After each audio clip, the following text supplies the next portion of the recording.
Hello friends, నేను శరణ్యాని. ఇవాళ ఏడడుగుల బంధం 147వ భాగం చదువుకుందాము.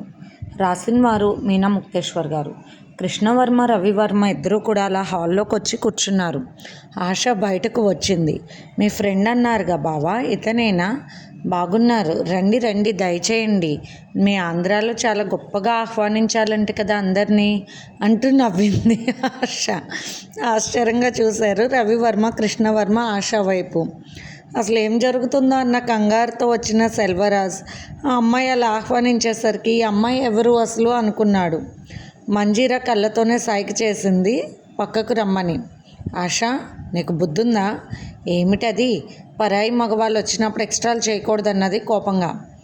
ఎక్స్ట్రాలు అంటే అమెరికాలో హగ్గించుకుని కిస్ చేసుకుంటారు, అలా ఏమైనా చేసి రమ్మంటావా అన్నది కోపంగా ఆశ. ఇక్కడ ఆంధ్రాలో చాలా గౌరవాలు మర్యాదలు ఎక్కువ.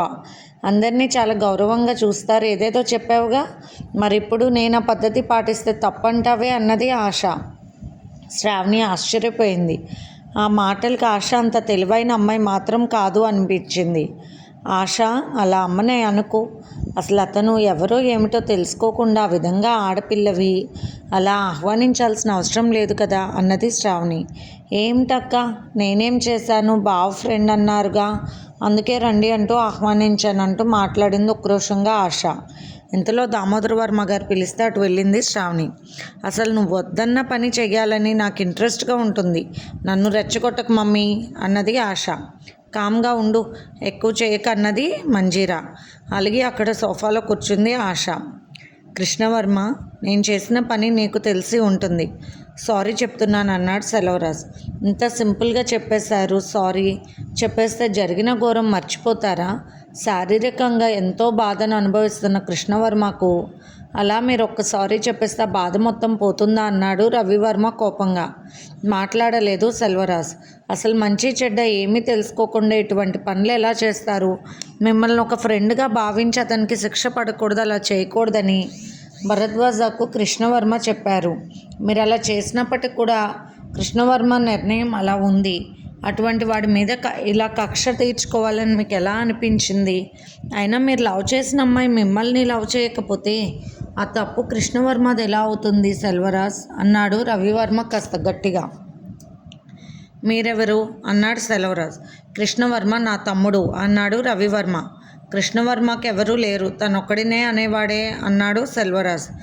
ఒక్కడినే అనేవాడని ఇలా చేశారా అన్నాడు రవివర్మ. మౌనంగా ఉన్నాడు. కృష్ణవర్మ తన మంచితనంతో మా అందరినీ తన సొంత వాళ్ళని చేసుకున్నాడు. ఈనాడు కృష్ణవర్మ వెనకాల 3 కుటుంబాలు ఉన్నాయి.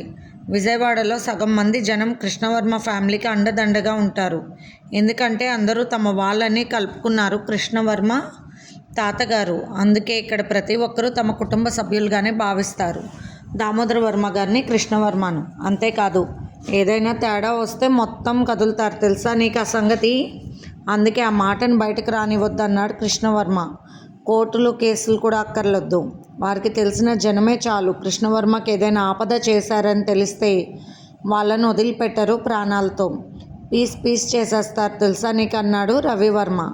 ఇంతలో ధరణి వచ్చింది. ఆమె వస్తున్న తీరుకి ఆమె ఒక స్పెషల్ క్యారెక్టర్ అని తెలుస్తూనే ఉంది. సెల్వరాజ్ అలాగే చూస్తున్నాడు. ఒకవేళ ఏదైనా పోలీస్ మనిషిని పిలిపిస్తున్నారా లేక లాయర్ని కానీ పిలిపిస్తున్నారా అని సందేహించాడు. ధరణి వచ్చిన విధానాన్ని చూసి రెండో దిన అన్నాడు కృష్ణవర్మ. ధరణి రవివర్మ పక్కనే కూర్చుంది. మీరేనా సెల్వరాజ్ అన్నది ధరణి. అవును, మీకెలా తెలుసు అన్నాడు సెల్వరాజ్. కృష్ణవర్మకు వదినను నేను, లాయర్ని. ఎందుకు చేశారు మీరు ఆ పని అని అన్నది ధరణి గంభీరంగా. కార్ని ఒక పక్కకు పార్క్ చేసి ఆనంద్ గారు, సుప్రజ, దుర్గమ్మ గారు, ధనుంజయ్ గారు అందరూ వస్తున్నారు లోపలికి. కృష్ణవర్మ మాట్లాడే పని కూడా కనిపించడం లేదు. అందరూ ఒకరి తర్వాత ఒకరు వస్తుంటే కృష్ణవర్మ ఆలోచిస్తూ అందరూ మంచి ప్లాన్ వేశారు అనుకున్నాడు. ఏమిటిదంతా అని విచిత్రంగా చూసింది ఆశ. అమ్మా, బావ ఒక్కరే అని చెప్పావు కదా, అసలు వీళ్ళందరూ ఏమిటి ఇలా వచ్చేసారు, బావ గురించి మాట్లాడుతున్నారు అన్నది ఆశ తెలియక. లోపలందరికీ ఫ్రూట్ జ్యూసులు రెడీ చేస్తున్న శ్రావణి విని అక్కడికి వచ్చి ఆశ మా నానమ్మ తాతగారు, మా బాబాయ్ పిన్ని, మా అక్క మా బావగారు తెలుసుగా అన్నది శ్రావణి. ఒక్క చిన్న అనుమానం అన్నది ఆశ. అడగండి అన్నది శ్రావణి. మీ బావగారు అంత తెల్లగా అందంగా ఉన్నారు, మరి మీ అక్క చాలా నల్లగా ఉంది, ఎలా పెళ్లి చేసుకున్నారు? అడిగినందుకు సారీ అన్నది ఆశ శ్రావణి వైపు చూసి ఒక రకంగా చూస్తూ. ప్రేమించి పెళ్లి చేసుకున్నారు మా బావగారు అక్కని.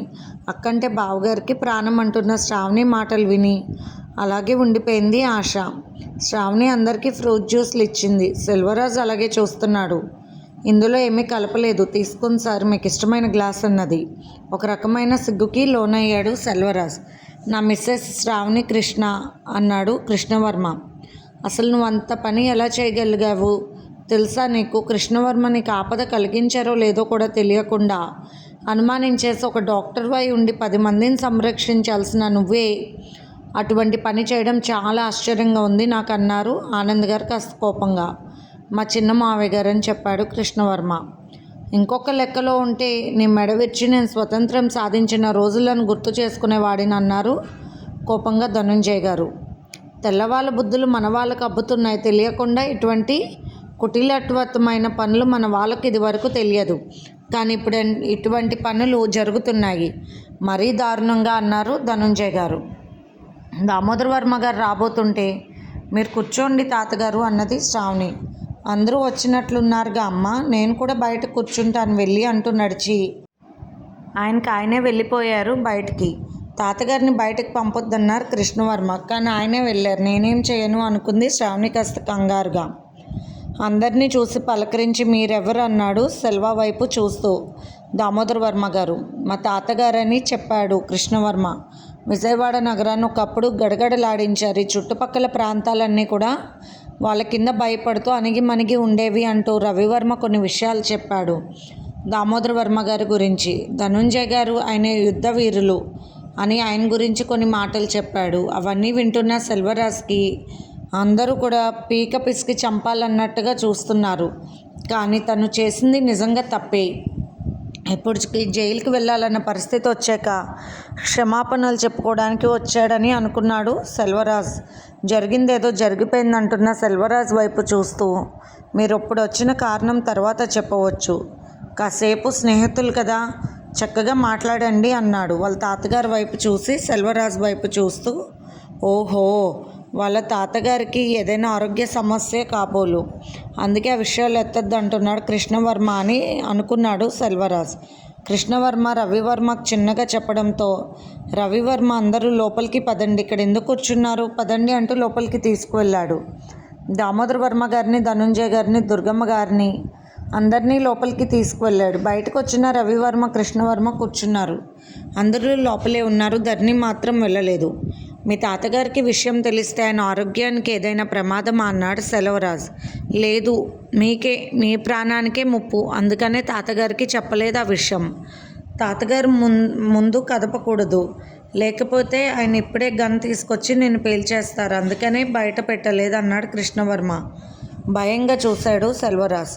కృష్ణ, నేను తప్పు చేశాను, అందుకని క్షమించమని అడుగుతున్నాను. నేను బాధ్యత ఉన్న ఒక డాక్టర్ని, అక్కడ చాలామంది పేషెంట్లకు వైద్యం చేస్తున్నాను. ఆ ప్రాంతంలో కూడా ఎవరూ నిలవడం లేదు, అందుకే నేను అక్కడ వారందరికీ సేవ చేయాలని పట్టుదలతో చేస్తున్నాను. ఏదో నా పిచ్చి బుద్ధితో ఈ విధంగా చేశాను. ద్వేషం, అసూయ మనిషికి ఇలాంటివి పనికిరాని అని తెలివిని ఇస్తాయని తెలుసుకున్నాను. మనస్ఫూర్తిగా క్షమించమని అడుగుతున్నాను కృష్ణవర్మ అన్నాడు సెల్వరాజ్. అయితే ఆ విషయాన్ని మీరు ఈ పేపర్ మీద రాయండి అన్నది ధరణి. అంటే మీరు కోర్టులో కేసు వేస్తారా, తప్పదా అన్నాడు సెల్వరాజ్. అది అలా చెయ్యము, కానీ మీరు మళ్ళీ ఏదైనా పొరపాటు చేస్తే కేసు కోర్టుకు వెళ్తుందన్నది ధరణి గంభీరంగా. అలా ఎలా అంటున్నావు ధరణి, ఇతను చేసిన దానికి శిక్ష పడే తీరాలి అన్నాడు రవివర్మ కోపంగా. దిక్కు తెలియనట్టుగా చూస్తున్నాడు సెల్వరాజ్ ముగ్గురు వైపు. కృష్ణవర్మ అలాగే చూస్తున్నాడు గంభీరంగా. కృష్ణవర్మ నవ్వుతూ మాట్లాడుతున్నాడు. సెల్వరాజ్, ఫ్రెండ్వి, ఎన్నో రోజులైంది, ఒక్కసారి ఇద్దరం పర్సనల్గా మాట్లాడుకుందాం రమ్మని పిలిచాడు కృష్ణవర్మ. కృష్ణ అన్నాడు రవివర్మ కృష్ణవర్మ వైపు చూస్తూ. ఏం లేదన్నయ్య, చాలా సంవత్సరాలు అయింది, నా ఫ్రెండ్తో మాట్లాడాలనిపిస్తుంది, మీరు ఆలోచించాల్సింది ఏమీ లేదు అంటూ నవ్వాడు కృష్ణవర్మ. అలాగే కానీ అరగంట కన్నా మించకూడదన్నాడు రవివర్మ. తప్పకుండా అన్నయ్య అన్నాడు కృష్ణవర్మ. ఈరోజు టాబ్లెట్ వేసుకున్నావా నువ్వు కృష్ణ అన్నాడు రవివర్మ. అన్నయ్య మీరేమీ ఆలోచించుకోండి అంటూ నవ్వుతూ సెల్వ చేపట్టుకుని ప్రేమగా లోపలికి తీసుకువెళ్ళాడు కృష్ణవర్మ. సెల్వ కృష్ణవర్మ లోపలికి చేరుకున్నారు. సెల్వరాజు మాట్లాడుతూ, కృష్ణవర్మ, నేను చేసిన పొరపాటుకు క్షమించి నన్ను ఇంత స్నేహంగా లోపలికి తీసుకొచ్చినందుకు చాలా సంతోషంగా ఉంది. కానీ నువ్వు ఇలా చేస్తావు అనుకోలేదు. నీలో ఆ మంచి మనసు ఉందని భరద్వాజ గారు మాట్లాడితే తెలిసింది నాకు. నీ అంత ప్రేమగా నీ పట్ల నేను ఉన్నందుకు క్షమించాలి నన్ను అన్నాడు సెల్వరాజ్. భలేవాడివే, అదేమీ లేదు. కానీ నువ్వు నన్ను అర్థం చేసుకోవడంలో పొరపాటు చేసావు సెల్వరాజ్. మనం లండన్లో ఉన్నప్పుడు సరదాగా బాక్సింగ్ ప్రాక్టీస్కి వెళ్ళే వాళ్ళం, గుర్తుందా అన్నాడు కృష్ణవర్మ. గుర్తుంది అంటూ నవ్వాడు సెల్వరాజ్. అప్పుడు నేను నీ చేతిలో ఓడిపోయేవాడిని అంటూ నవ్వాడు సెల్వరాజ్. ఒకసారి ట్రై చేద్దామా అన్నాడు కృష్ణవర్మ. అక్కడున్న ఒక డోర్ తీసి సెల్వాకి బాక్సింగ్ గ్లౌజులు ఇచ్చి తను తడుక్కున్నాడు. సెల్వరాజ్ భయంగా చూస్తూ, వద్దు కృష్ణ, ఇప్పుడు నువ్వు ఉన్న పరిస్థితుల్లో బాక్సింగ్ చేయడం మంచిది కాదు. బయట మీ బంధువులందరూ ఉన్నారు. నిన్ను నేను ఏదైనా చేశాను అనుకుని నన్ను ఏమైనా చేస్తారు. మీ అన్నయ్యని చూస్తుంటే భయంగా ఉంది. పైగా మీ తాతగారు గన్ తీసుకొస్తే నా పరిస్థితి ఏం కావాలి? అంతెందుకు, మీ వదిన గారు చూస్తున్న చూపులకి నాకు భయంగా ఉంది. మీ చిన్నమామగారు మీ అమ్మమ్మ గారు ఎవరైనా నాకు భయంగానే ఉంది అన్నాడు సెల్వరాజ్. అంత భయం ఉన్నవాడివి ఇలా ఎందుకు చేశావు అన్నాడు కృష్ణవర్మ నవ్వుతూ. అదేమీ లేదు, మీ తాతగారు కూడా నీ దగ్గర ఉండడం లేదు అన్నారు.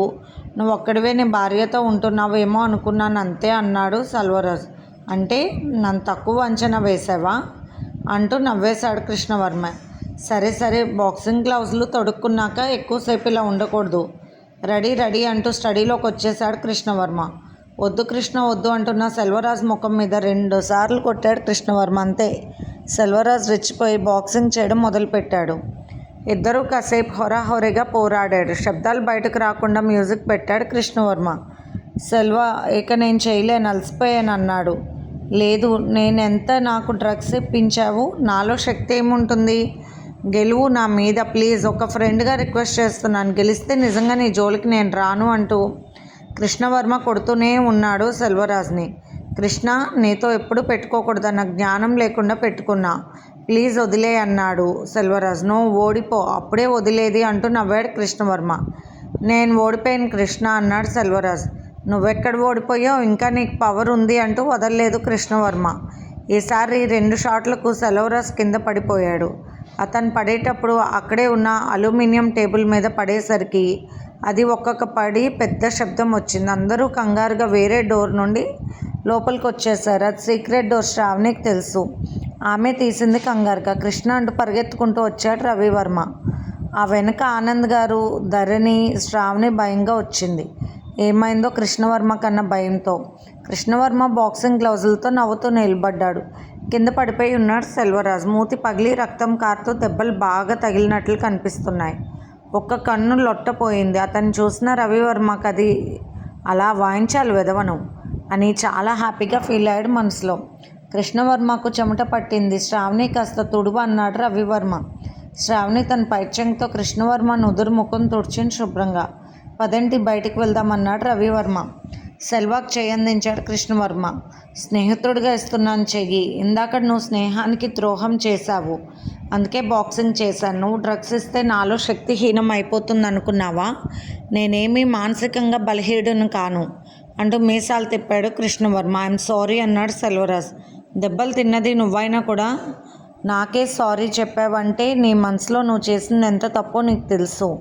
నిన్నెవరో ఒక స్త్రీ ఇష్టపడలేదని ఆ నేరం నా మీద మోపడం ఏమీ న్యాయం? మనకు జరిగినది ఇతరుల వల్ల జరగలేదని, మనకు జరిగింది మన వల్లే జరిగిందన్న అహంకారంతో ఆలోచించకు సెల్వ అంటున్న కృష్ణవర్మ వైపు అలాగే చూశాడు సెల్వరాజ్. అందరూ బయటకు వచ్చి కూర్చున్నారు.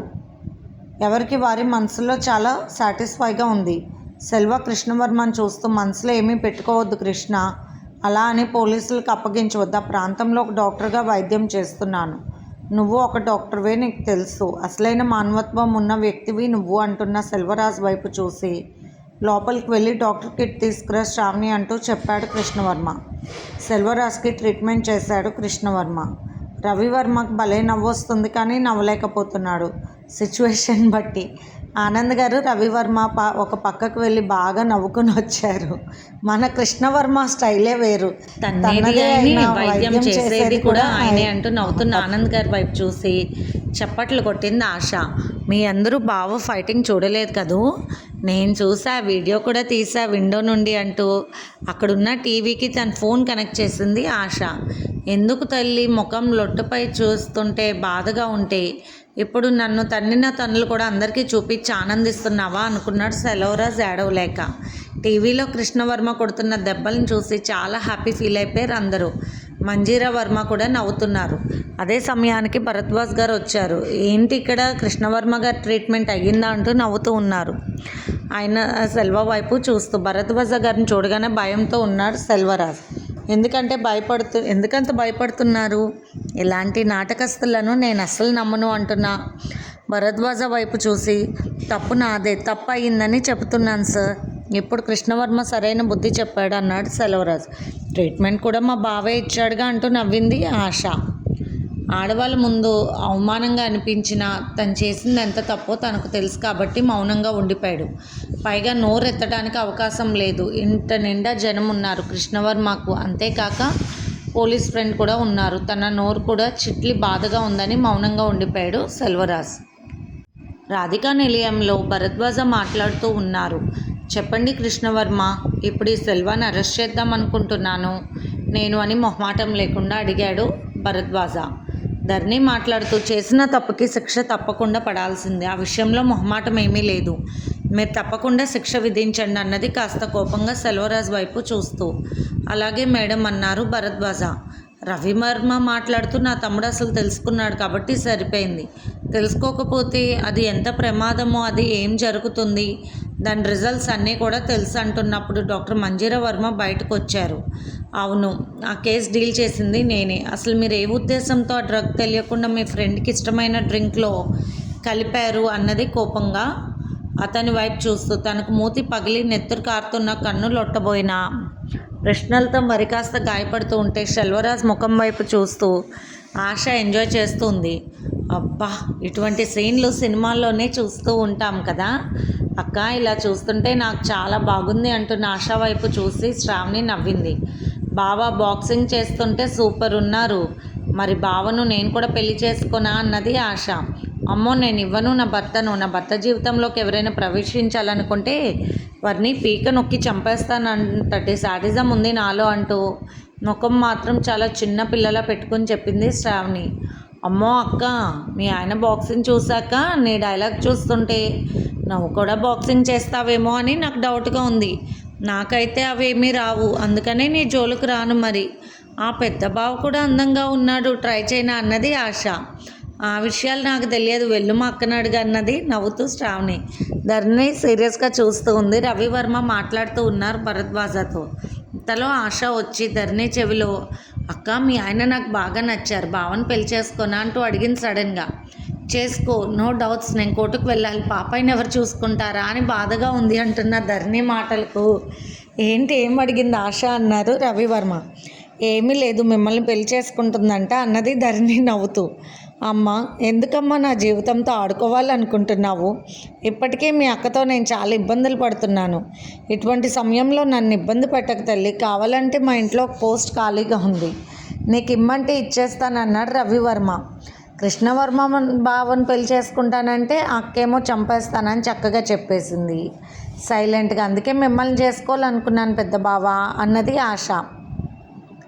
మంజీరా వర్మ మాట్లాడుతూ, అబ్బా తప్పు కాదు, ఆపవే, అసలు ఇక్కడ జరుగుతున్నది ఏమిటో గమనిస్తున్నావా అన్నది.